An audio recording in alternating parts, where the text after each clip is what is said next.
Good afternoon, good evening, good night, good morning, wherever you are. I'm Abs of October Red. And guess what? We are live. It is once again weekend, which means there is another conversation and commentary. This time, it should have been for Smith versus Morrell. Rest in peace, that fight. But instead, we've had Ben Whitaker step up to the headline, the main card. The main event on this card is Ben Whitaker versus Suarez, an Argentinian I don't know, that's had that fight with Lyndon Arthur that seemed to be his crowning glory to justify Ben Whitaker taking this, what is believed to be a step up fight in his career. Let's see what happens with it. Obviously, we've got the fight now going on with Molly McCann and Ashley, I think it's Ashley Johnson. My memory, as you know, is rubbish. Good evening to you, Ras. Thank you very much for joining us. I was saying I was going to go live at the Molly McCann fight, and then I thought, okay, there's going to be a performance, so I'm not going to go live until 9 p.m. And we're halfway. We're 8:45. That's good enough. So let's see what happens with these girls. I will say that both of them have started off really well. I spoke to Molly at the press conference this week. And basically, she knew that this girl's coming to fight. She knew she knows what she's got to do, and she reflected on the fight that she had with I believe it was Ebony Cotton, and she said she just went in for a tear up, and that's what she shouldn't have done. She should have been boxing. Just don't think about scrapping. Try and leave that MMA style behind and think about boxing, which is what was her initial training. So having a look at this, it's inside fighting from both girls. I think Enzo Maccarelli's in the corner of Johnson. So she's got good coaching there. And you can see she's quite aggressive. She's coming forward with the shots, throwing single shots at Molly, where Molly's throwing more of a combination.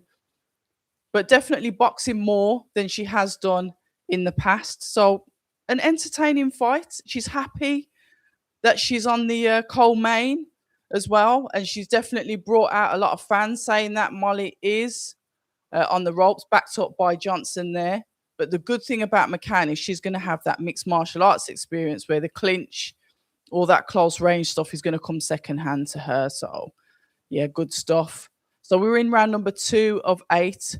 And good evening to you. Hi, best regards from Argentina. Interesting. I want your predictions on how the Ben Whitaker fight's going to go from a fellow Argentinian. What can you tell us about Suarez? Obviously, we've only seen, to be fair, the fight that I've noticed with him is the one that he had with Lyndon Arthur. And that's when I think, was that where he lost his EBU belt? So I've only seen Suarez in that fight. So any homework on Suarez will be very much appreciated. Round number 2, ending with these girls now. Obviously, we've got the 2 minutes rounds. It's not like most valuable promotions. I would like to say congratulations to Baumgardner. I've not watched the fight in full because, as you know, the US Times and me don't agree. So I've caught up with the highlights, had a look on X, seen what everyone's talking about. Clarissa Shields, I think, went live. I think Caroline Dubois had something to say as well. But I'm not going to comment. She won the fight. She seemed to win it on majority decision as well, I believe. So I'll have to look back at the fight before I give my opinion on that. The fight that everybody does want to see is Caroline versus Alicia, or Alicia versus Caroline. But I don't think that's going to happen because I think Alicia has now called out Amanda Serrano at the top and Katie Taylor, potentially Katie Taylor's finale. So let's get bit into round number 3 with these girls. It's an 8-rounder. McCann comes out aggressive, throwing in the 1-2, jumping into her shots. The hook comes back, but it's missed by some good work, footwork, controlled work from McCann. Probably the best I've seen her box so far.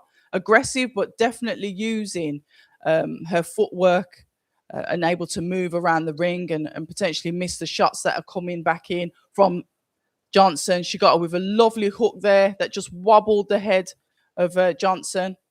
McCann using the jab hand of more like a rangefinder, but throwing the combinations off it, managing to roll under the shots. Very active, both girls here. More of a combination work coming from McCann. It looks like Johnson's trying to get the shots off, but make them count, but seems to be missing a few, where McCann seems to be landing quite comfortably and evading the counters that are potentially coming back from Johnson. More attractive, definitely, from McCann in round number 3 of this 8-round fight. Hello to Chris, and I hope you're well too. We'll just finish this last, 45 seconds left of round number 3. And you know me, I'll head into the chat because that is the place where I like to dwell. We have some good conversations in there, good points of views. So if anything that's happened this week that you want to discuss, that I can discuss, that I've got a little bit of knowledge on, please put it in the chat. Got 25 seconds left of round number 3. McCann jabs to the head, to the body, throws a combination with the hook. Johnson answers back, gloves up, tries to throw the hook and the 2. However, McCann seems to miss the shots, or the shots just seem to be grazing the head of McCann. Okay, looks like Johnson's trying to push McCann back with her strength here. It is a fast-paced fight. There is some bruising on the top of the head of Johnson as both girls walk back to their corners. Right, let's have a look. So, is it Marianne?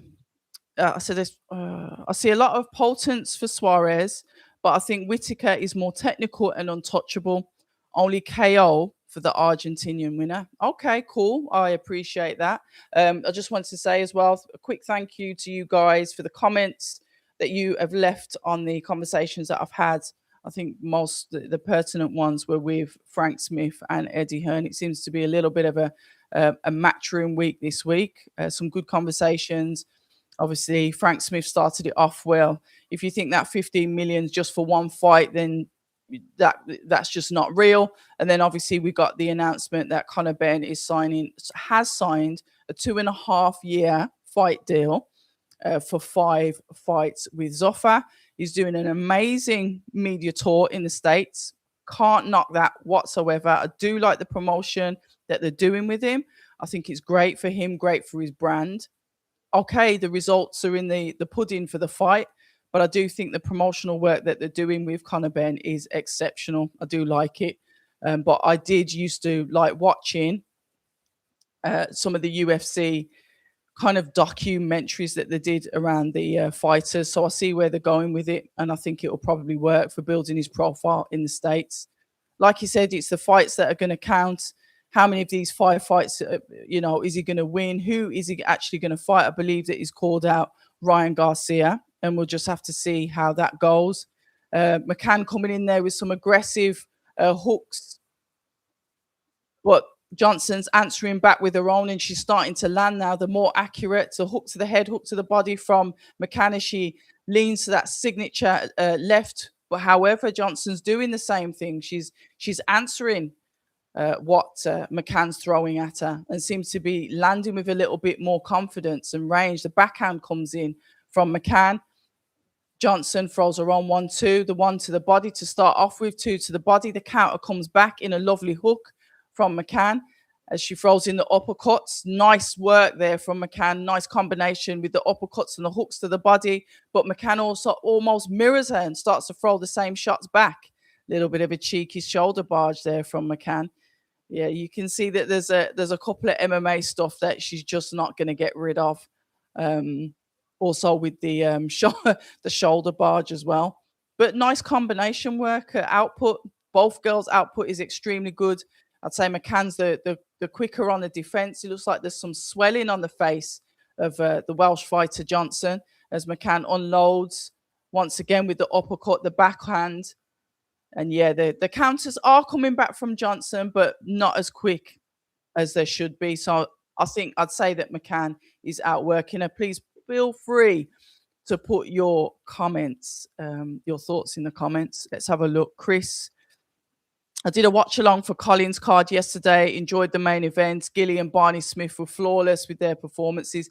Gilly's always in good fights, isn't he? And I do like Royston Barney Smith a lot. I like his style, the way he boxes as well. So I'm happy for him. And saw him with his belts on social media this morning. So that's great stuff. Chris goes on to say, I like the step up for Whitaker, but he should get the job done. Suarez will be game. Yeah, he's definitely, he's come there to win. Obviously, he's fighting Ben Whitaker, that's tipped to be the next superstar coming out of the UK. So he's going to want to take his head off. Who's not going to want that scalp on their record? We'll have to see how it goes. Round number 5 of 8. Let's have a look at the girls. 1-2 coming in from McCann. Counters coming back from Johnson. More output, like I said, from McCann. However, Johnson is answering. But it seems like McCann's using that IQ. She said that, working her way around the ring, and she's slipping the shots. Johnson not landing as many shots as McCann, but definitely going after her with the counters. Yeah, good work. Good work from both girls. Entertaining fight. Double jab comes out from Johnson. McCann counters them with body shots. Johnson kind of tucks up and then comes back with her own counters, usually a 1-2 or the hook to the body. Uppercut comes in from Johnson, hook to the side of the head. 1-2 with the hook ending in the body from McCann.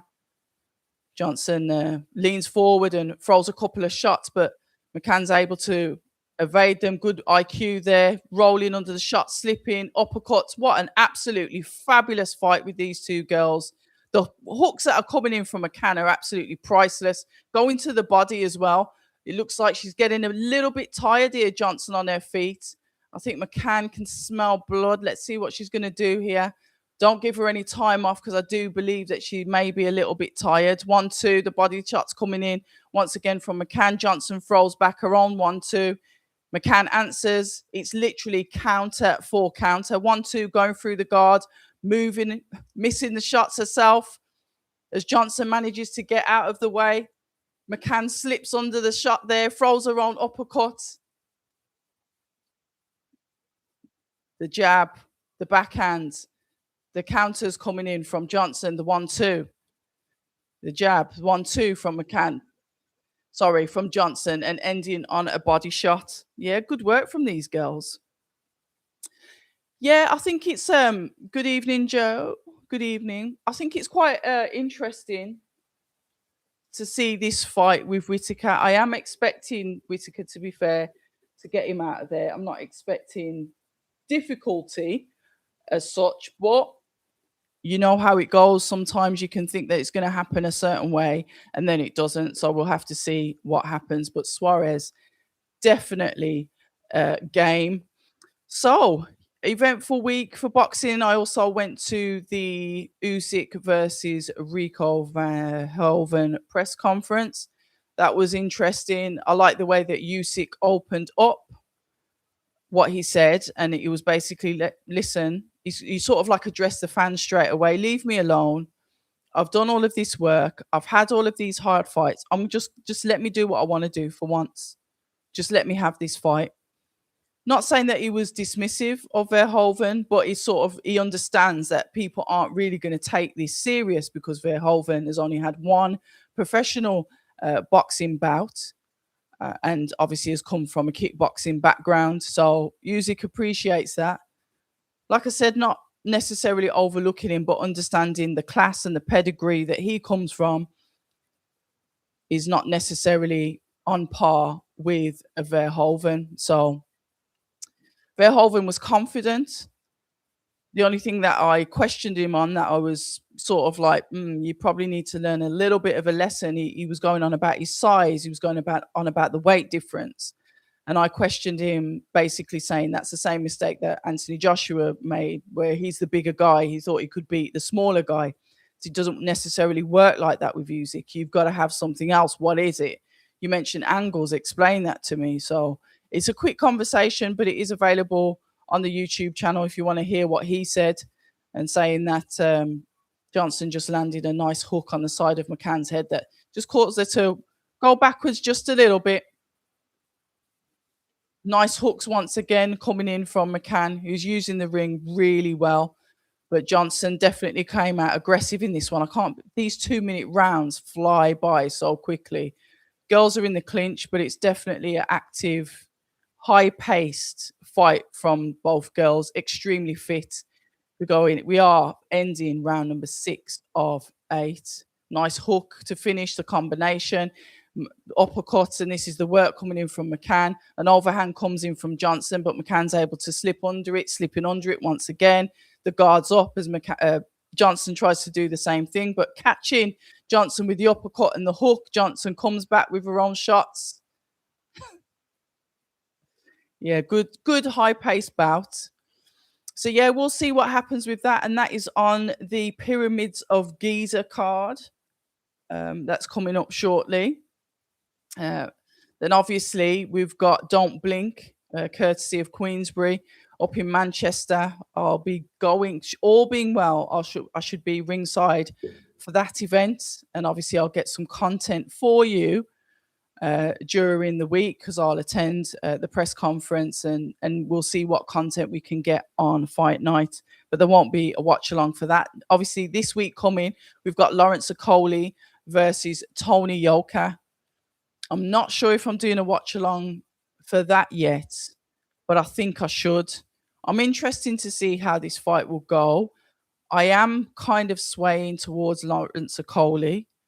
We've obviously seen Richard Riakporhe obviously put away quite easily Jamie TKV, and Richard has started to definitely post a lot more, saying that he's really serious about himself in boxing, and that, you know, I think his latest post that he put up is that he's not going to stop until he becomes a world champion. So he's putting himself out there.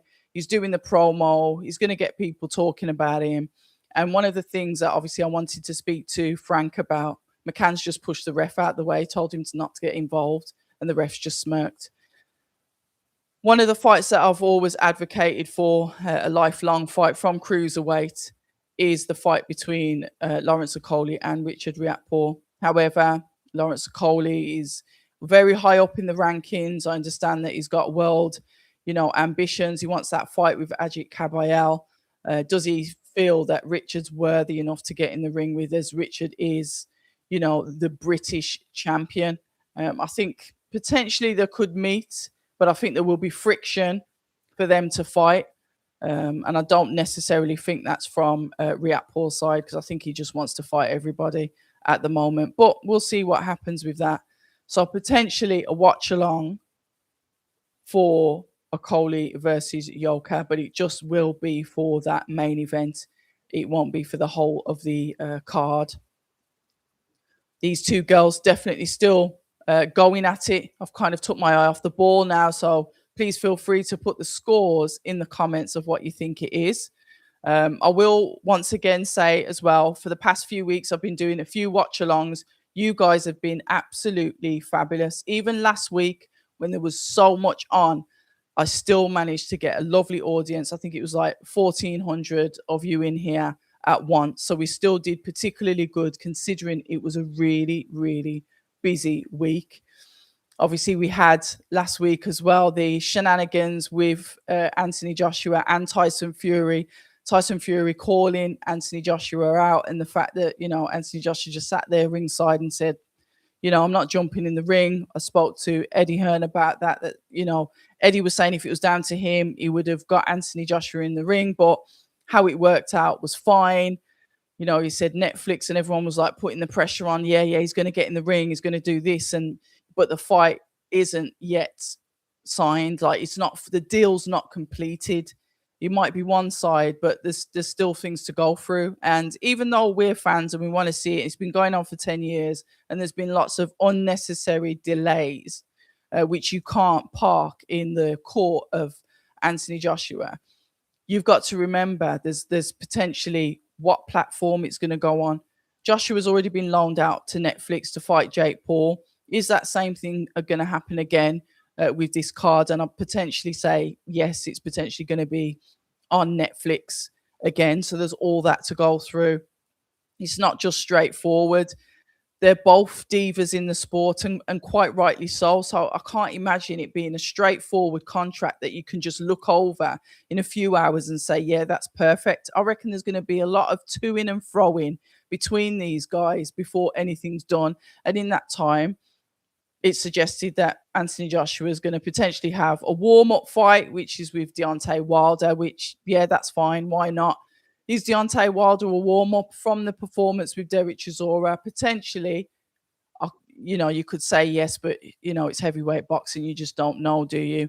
One of the things that I think we've all overlooked, and I will say myself included, is the fact that Christmas time, Anthony Joshua was in a horrific car crash where he lost two of his friends.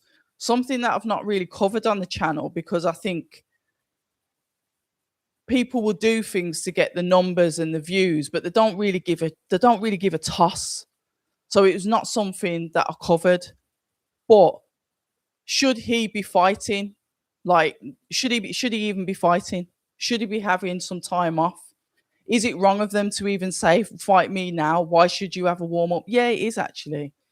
You don't know where his mind is going to be after witnessing something so horrific. So it's like, I don't know. There's lots to look at. We'll know when we know. And I think the best thing that we can do is just be patient with it and see how it turns out. These two are absolutely going at it. I don't even think it's the last round. I think it's the last few seconds. Is it the last round? Yeah, brilliant fight between the two girls. Yeah, it was the last round. That went quick. But we shall see. Right, Netflix would have to pay DAZN, and I don't think that's a problem. Look at the subscriber difference, Joey, with Netflix to DAZN. I think that's like pennies in the ocean. So I don't think that's a problem. But when you have those broadcasting rights and when you house such a brilliant fight, even though Netflix could pay DAZN, it's still a great loss. And I think they have to take that into consideration. So it's one of them. Oh, greetings to you as well, Iffy. Good to see you. I see you causing havoc on Twitter earlier on. I'm thinking, what is he up to? Fighting training seems to keep him distracted. Yeah, there is that as well, because you tend to throw yourself into sometimes when you've got like traumas or bad stuff happen to you. Some people disappear, that they heal in their own way, and sometimes you throw yourself into your work. I think that is true, but I still think it should be taken into consideration because it's still a bit risky. With something like that as well, you can have flashbacks. There can be all sorts of trauma associated with it. Does he need to be 100% focused when he's in the ring with a Deontay Wilder, with a Tyson Fury? Absolutely, yes. So what if his mind goes blank and maybe he has a flashback? There's all sorts of stuff to it. Look, I'm not a psychologist, but I understand mental health particularly well due to personal experiences. So I don't know. It's one of them, but they will have to sort it out. But like I said, sometimes I'm inconsiderate and I forget, oh my gosh, he's just been through that.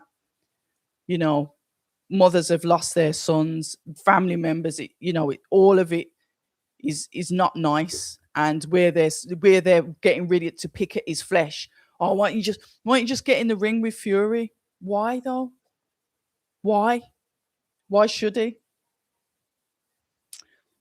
Let's have a look. 78, 74. Molly. Yeah, that was still a good fight. I like to see that Ashley Johnson come back again because she's a good scrapper. I think some of those losses on her record were potentially questionable because she was a good scrapper. Very good work from Molly McCann. Congratulations to her. Spoke to her this week. What an amazing girl. There's literally she just is what it is. She's very open, she's very honest, really nice person, bubbly personality. The first time I met her and I spoke to her, it's like we were speaking to each other for ages. She's got real good energy about her. Nice girl. So I wish her all the best in her career. Very hyperactive, all of it. I've got a lot of time for Scousers anyway. I think they're just great people. Brummies and Scousers are known to get on. So yeah, congratulations to Molly McCann. So yeah, so you've got that stuff with Anthony Joshua. Obviously, Conor Ben is doing his PR stuff as well. I did ask Eddie Hearn about, because, and I don't know if I told you like this. I probably did actually. When Smith and Morrell got cancelled, the first thing that I thought was, okay, it's going to be Whitaker Morrell. They're just going to, because they hadn't announced his fight yet, obviously. And then almost all of a sudden, at the same time, it gets announced that he's fighting Suarez. So I spoke to Frank Smith and I said, is it like a bit of a coincidence that one's cancelled and that one come out on the same day? And he was like, nah, we were going to announce it anyway. But basically saying that it was a coincidence. But the way that they explained it, and whether you like it or not, they've obviously purchased Ben Whitaker as an investment. Fighters, whether you like it or not, are commodities. They are, they're a property of the business, and they are there to make the business money, with them making money as well. So when you look at it from a business point of view, which I've learned from how Matchroom, how promoters kind of build their fighters, they're not going to put him in. And Eddie said he's not going to be ready for him yet. I think he'll beat him, but just not yet. So that, they're not prepared to take that risk.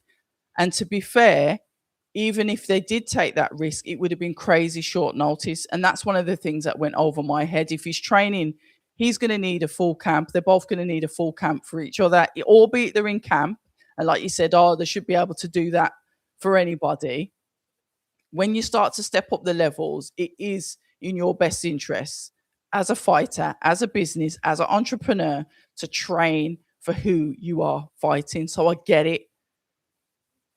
I understand. But then my counter argument was, okay, but you've said that you want Pat Brown to potentially fight Joe Pataya in 12 months. What is it? What's the difference? You've got an Olympian and you've got another fighter. And reading in between the lines, they're prepared to take risks with Pat Brown because they believe that he's potentially more favorable in those risks and he'll potentially win those risks. So it's business. They say it's chess and not checkers. You can look at different fighters and how they're managed and how they're promoted. And some fighters, if one for better words, are protected. Is that an insult? Does that mean the fighter's docking them? No, they're just building them the right way. But like I said, they feel, and I think this is like the general consensus of Matchroom now that they've taken Ben Whitaker, they feel they've got to build him in their way because he wasn't built the way they wanted him to be built, because obviously he was with Boxer. So they're saying that, yeah, fair enough. I understand that, yeah, we don't like the fights that he's had, but we're now going to have to mold him and build him our way. If you see that as cap, you see that as cap. I understand it. Nothing to do with any bias. But I understand if you're trying to mold a fighter or build them the way that you build them, you might just have to take a couple of steps back before you start moving forward. I look at it like that. I can put my hands up and say, yeah, all right then. Because I was so like, yeah, fight Morrell, why not? And Morrell called him out. But then when when you break it down, it's like, I get it. Right, here we go. 68 DG, good evening to you. Ben isn't ready for Morrell. You don't pay 1 million or whatever they paid to risk him now. It wasn't long ago he had issues with Cameron. Whitaker, as some call him. Yeah, I'm not going to do the name calling, being very professional. But yeah, I understand. So it's all about, can you take that risk already? It's like on a slow mold, isn't it? So we'll see what happens with him. Yeah, he did. He said he wants him to fight America, then headline again back in Birmingham, and then that's it. They're going to start putting him into those bigger fights. You've got to remember, ages ago, a few months ago, they had the WBC convention, and Joshua Boy, you've got number one, you've got number two. Wow, they've just brought it up. Boatsi and Ben Whitaker are 2 and 3. Coincidence on the WBC. WBC ordered Whitaker versus Boatsi versus Whitaker. And that's when Eddie said, nah, we're not doing that, because we're going to do the American fight, which was, the Boots Virgil undercard that never happened. And then obviously the delay. And then obviously we get here today.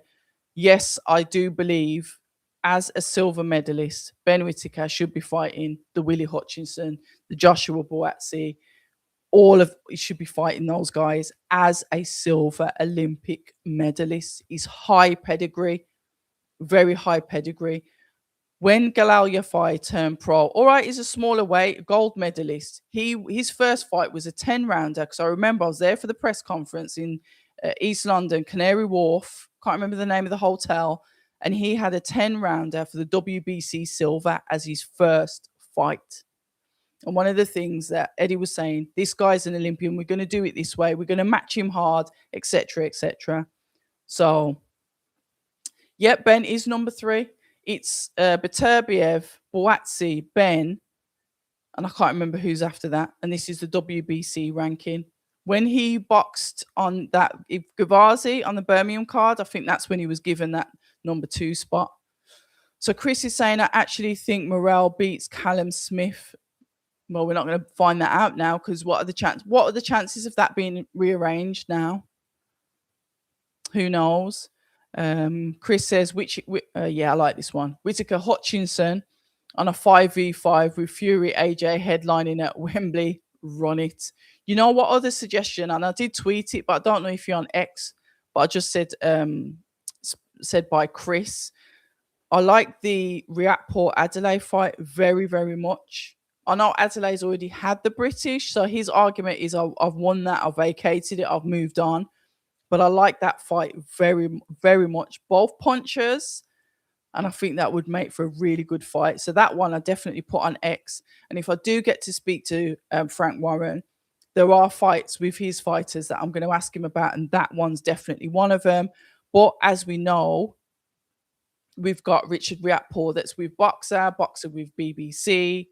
But we'll see how that goes.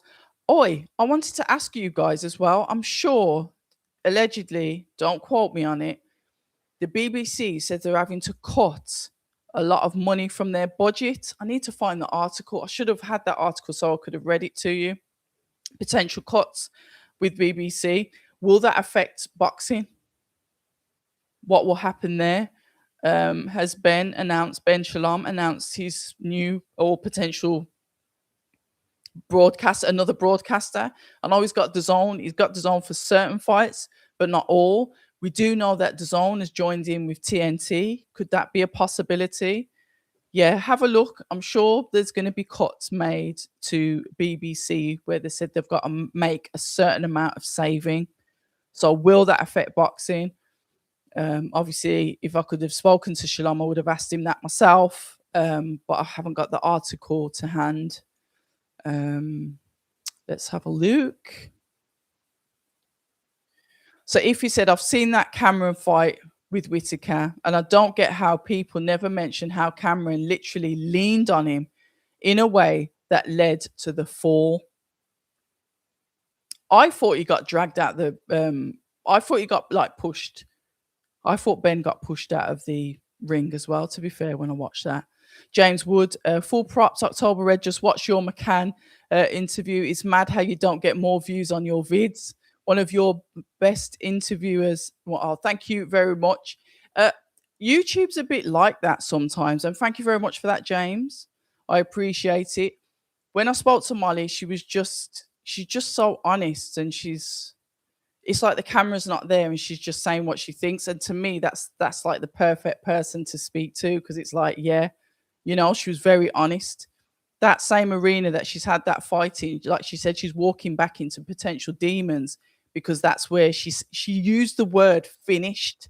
She got finished in that ring in mixed martial art in UFC. So it just shows what type of character she is. She's mentioned what she had to do. She mentioned getting absolutely slaughtered online by trolls. So when you look at that person and you can see that she can lace up the gloves, she can still carry on fighting, albeit in a different art form from UFC to boxing. But that just shows how courageous she is, and you have to respect it. She's phenomenal, and honestly, I wish her all the best. And she's sound, absolutely sound. So yeah, nice work, Chris. No doubt he wasn't looking good in that fight, but I think he didn't train for that. He said after wasting, taking things seriously pre Andy Lee. Fair enough. And, hindsight's a wonderful thing. If he'd won the fight, it never would have been a conversation. Speaking to so many fighters, one of the things that I've learned from them, and it's always about learning because my God, I don't, I know nothing when I speak to these fighters. They literally teach me everything. You're always going into the ring with something, whether it's a physical injury, whether there's something going on in your life. Just like how we will go to our day jobs or we're stressed out about stuff or certain things. It's the same for the fighters. I think sometimes we think they're like superhuman and immune to stuff, and they're not. They carry a lot of stuff with them. Um, and I get it. I get why some of them do get upset if they're being like trolled or ridiculed or name calling or whatever. And you think, oh, you're supposed to be tough, you're a fighter, but they're still human, aren't they? It's one of them. So 68 DG says Molly was destroyed by the MMA crowd. They viewed her and Paddy as protected and overrated. And this is the bit where obviously I don't watch UFC. 68, you've come in loads of times to educate me on the UFC world because I have no knowledge on it. One fight I think I watched was Michael Venom Page when he cracked that guy's skull into about 10 pieces. And I remember hearing that crack and I went, yeah, see you later. They sent for me. And I don't even know if that was UFC, but that's the only fight that I've watched. And I think I watched a crossover with McGregor and obviously Mayweather, which was a boxing match. So yeah, I know that. Look, people online, it's like I said, it's easy to talk online, isn't it? It's light work to sit there and slag someone off online. But the proof's always in the pudding, isn't it? And at the end of the day, if you're getting paid or one thing and one saying, and I've said it to fighters before, if you don't know them personally, don't take it personal because the people around you that care, they're going to give you that constructive advice. The close people that you've got around, not associates, not business associates, the close people that you've got around you. Yeah. So anybody else, why take something personally if you don't know them personally? I could set up 15 emails and have 15 different accounts and start trolling people. I've got to, you've got to think somebody's got time to do that. It's not really worth it, is it? Right? The Argentinian looks like he's had a good warm up. You've seen sweat on his t-shirt, on his blue and green t-shirt as he gets ready to take on Ben Whitaker. He looks in good shape though, to be fair to him. Let's have a look. See Ben Whitaker's dad standing up there just behind the ring announcer, David Diamante. I wonder if he's going to get someone to walk him out. You know what I really liked? The Meeks walk out with Moses Atama, because the song that he sang was my favourite song, Like Me. And I've liked that song for ages. So when I seen that, I was there bopping at the back when he was rapping.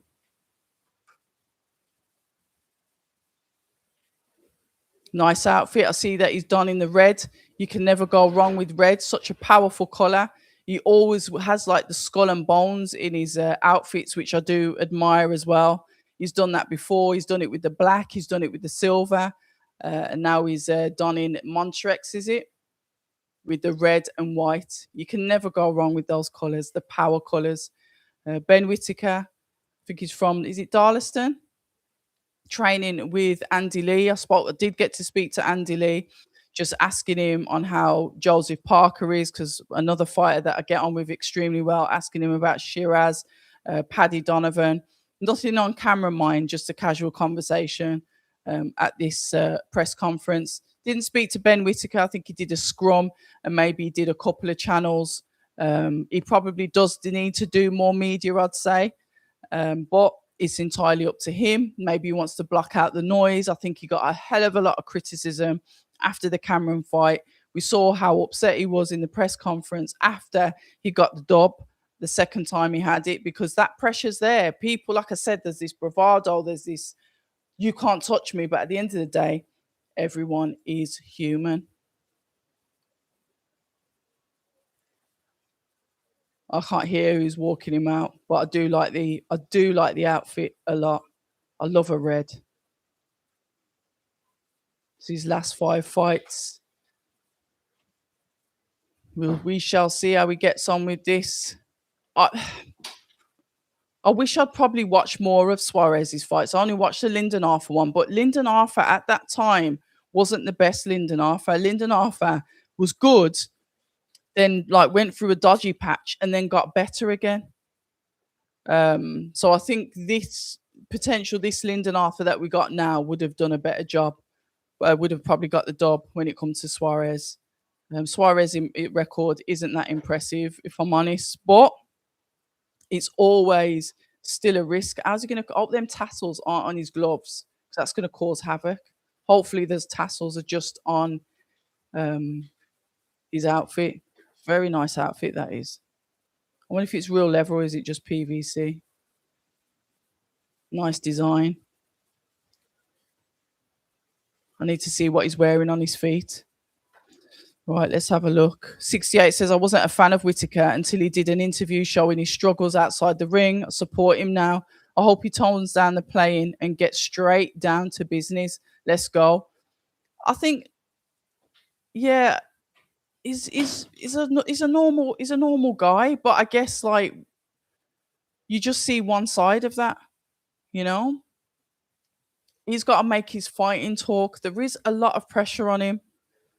It's all about his fighting. I think he'll do well with Andy Lee. I like Andy Lee, former champion himself. He's been a coach for a while. He's another coach that actually cares about his fighters as well. The first time I spoke to Andy Lee is when he was coaching Paddy Donovan and his brother. I think it was his brother at the time. Spoke to them about where they're from in Ireland, and he cares about his fighters. So hopefully he'll do some great work with Ben Whitaker, because I think we do need a British star. We really do need a British star in boxing. Marmite, you either love him or you hate him, but this pressure is on him to show us, is he who he says he is, and only he can prove that. Legal Eagles. Thank you very much. I should say that, shouldn't I? Anyway, ladies and gentlemen, I'm Abs of October Red. Once again, I've got the drowned hairdo. Shows I do wash my hair. But we are here for the main event. It should have been Smith versus Morrell, but that got put in the bin. But instead, we've got Darlaston, West Midlands' very own Ben Whitaker, going up against the tough, the robust, the dangerous Suarez. So let's see how this fight goes.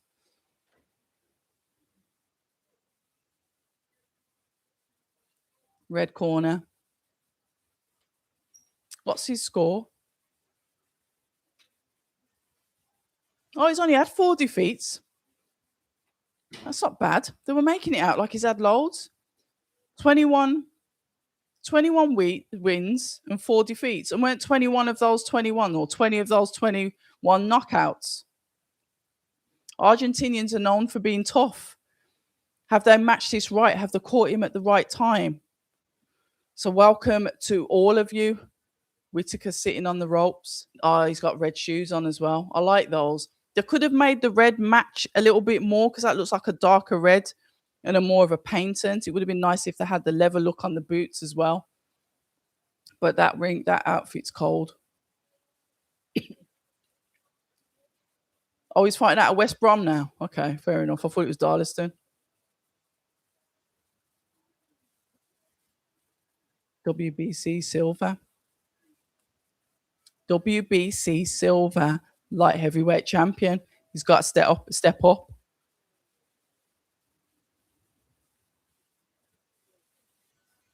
Andy Lee, great coach, great man.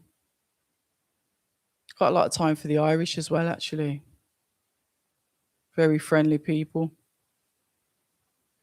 The referee reading them their rights, as I like to say.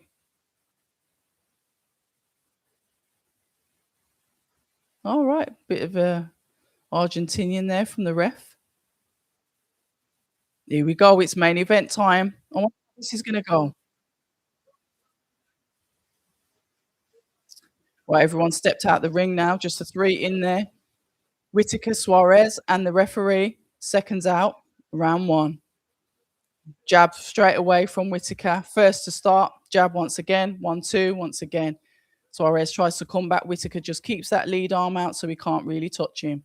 Relaxed from Whitaker. The jab to the head, jab to the body. Not quite in range yet. Just a little screw shot there from Whitaker as well.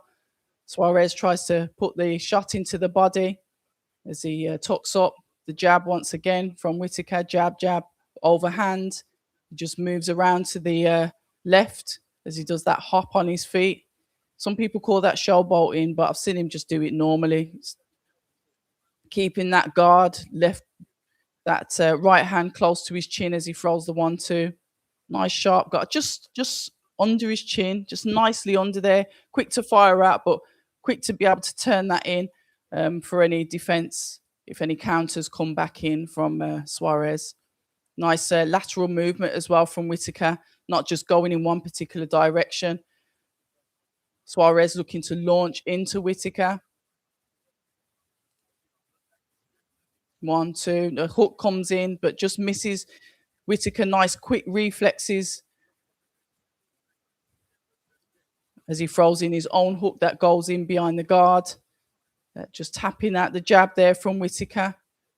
Moving around. Beautiful work. He's showboating again. He goes under he goes under the shot from Suarez and just takes a little bit of a walk, throws a 1-2-3. Jab, jab, hand out to the body. Just tapping the jab, just moving around. He's a taller fighter as well. Nice long reach. Suarez looks like he's bobbing and weaving. He's keeping the guard up. Whitaker doesn't look like he's throwing with any real spite or power. But Suarez is looking like he's just ready to like chase him down to get that knockout. He wants to stop him. Complaining about a little hit to the back of the head. Body shots coming in. Head shots coming in from Whitaker. And Suarez is down. Nice, lovely temple shot. He ain't getting back up. Is that a round number one stoppage? I don't think he's going to. Yeah, they've waved it off. Round number one stoppage. I don't think that was round the back of the head. What a beautiful short night. That's what should happen.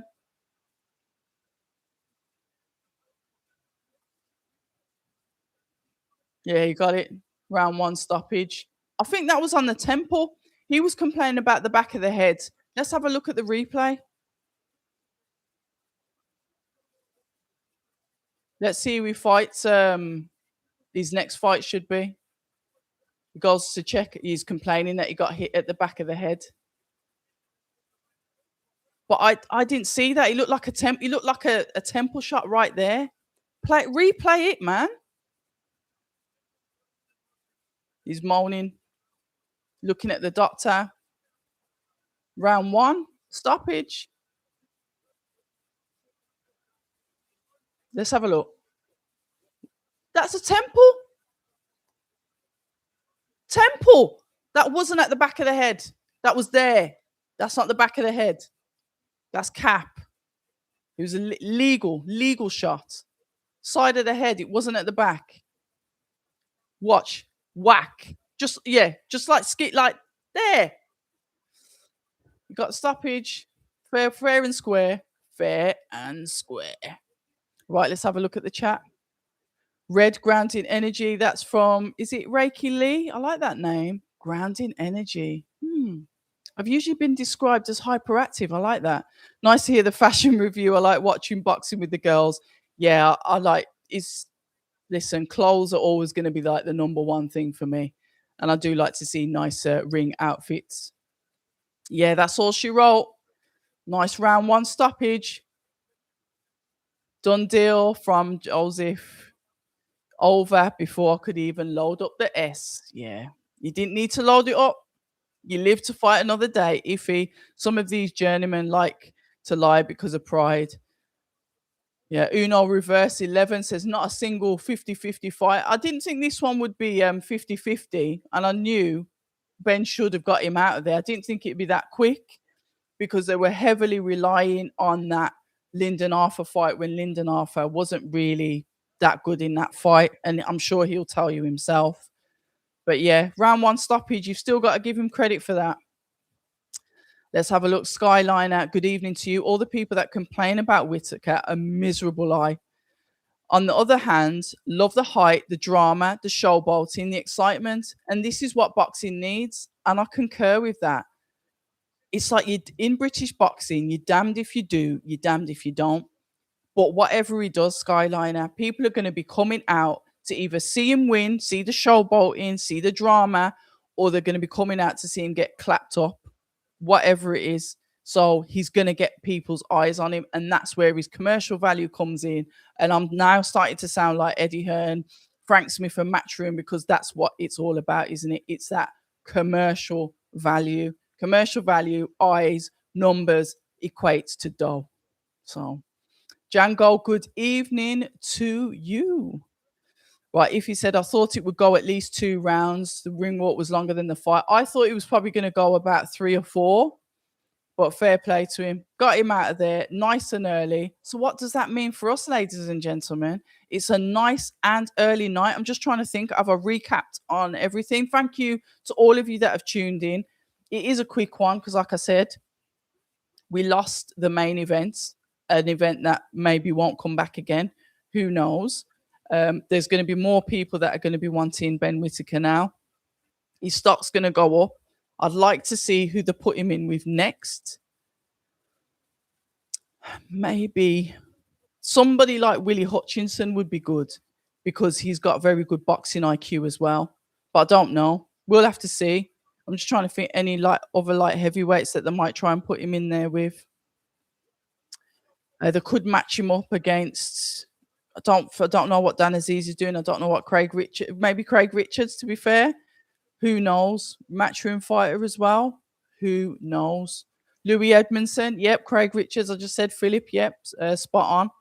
So we'll have to see. So this week, then, I think we might do the watch along for Lawrence Okoli. I don't know.